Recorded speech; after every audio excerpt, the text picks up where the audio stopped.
Snowflakes drifted down in heavy silence, swirling through the glow of the dim street lamps.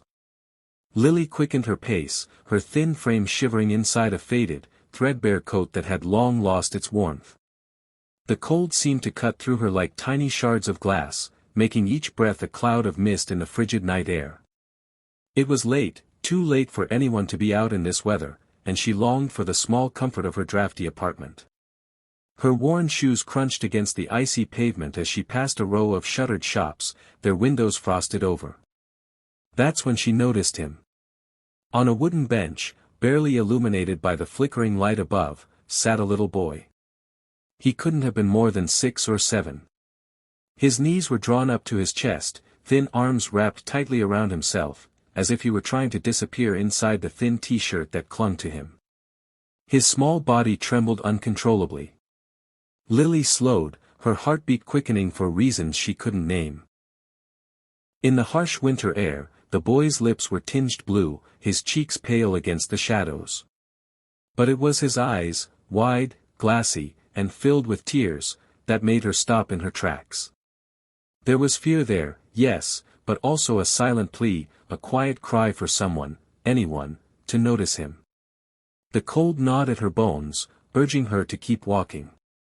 Yet something deep inside told her she couldn't. Not tonight. Not when a child was alone in the cold. Lily took a hesitant step toward the bench, the snow crunching softly beneath her shoes. The boy's head lifted slightly, his eyes wary but hopeful.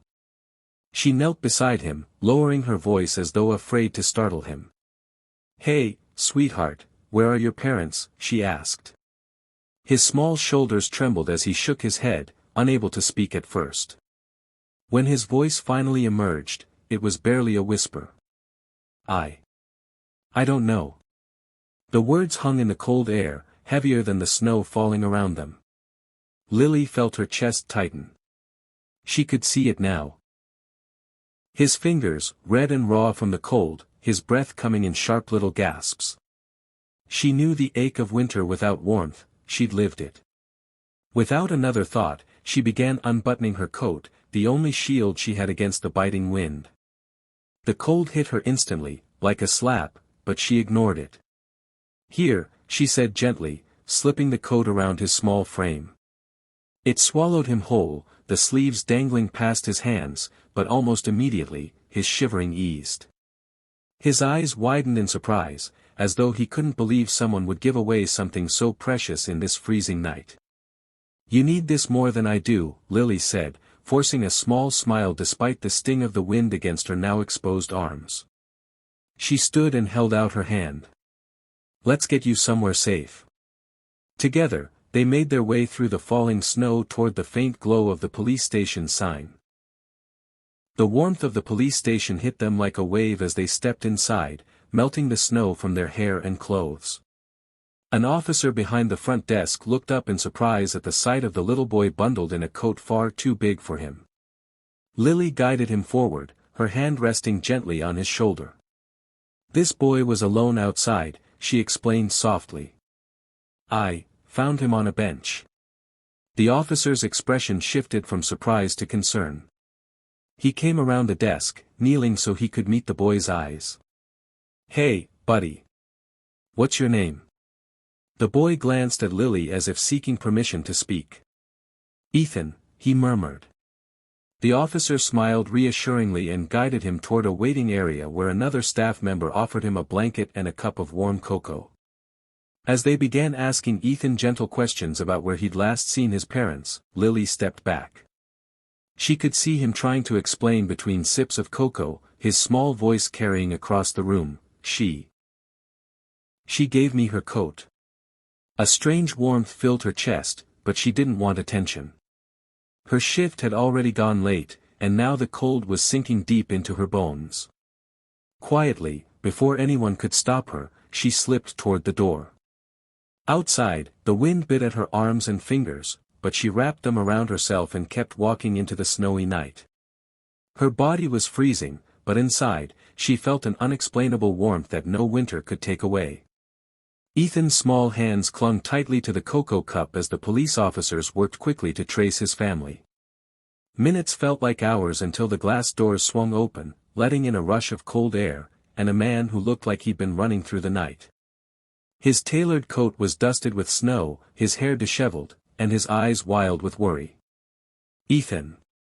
The boy's head snapped up, and in an instant, he was in the man's arms. The relief on the father's face was overwhelming. He pressed his cheek to his son's hair, whispering, "I was so scared. I thought I'd lost you." One of the officers explained how Ethan had been found alone in the cold and that a young girl had brought him here. The father's expression shifted, first confusion, then disbelief, and finally a deep, aching gratitude. "Where is she?" he asked urgently. "She didn't give her name," the officer replied. "She just left after making sure he was safe." Ethan tugged at his father's sleeve, his voice quiet but full of awe. "Daddy, she gave me her coat. She was freezing, but she still gave it to me."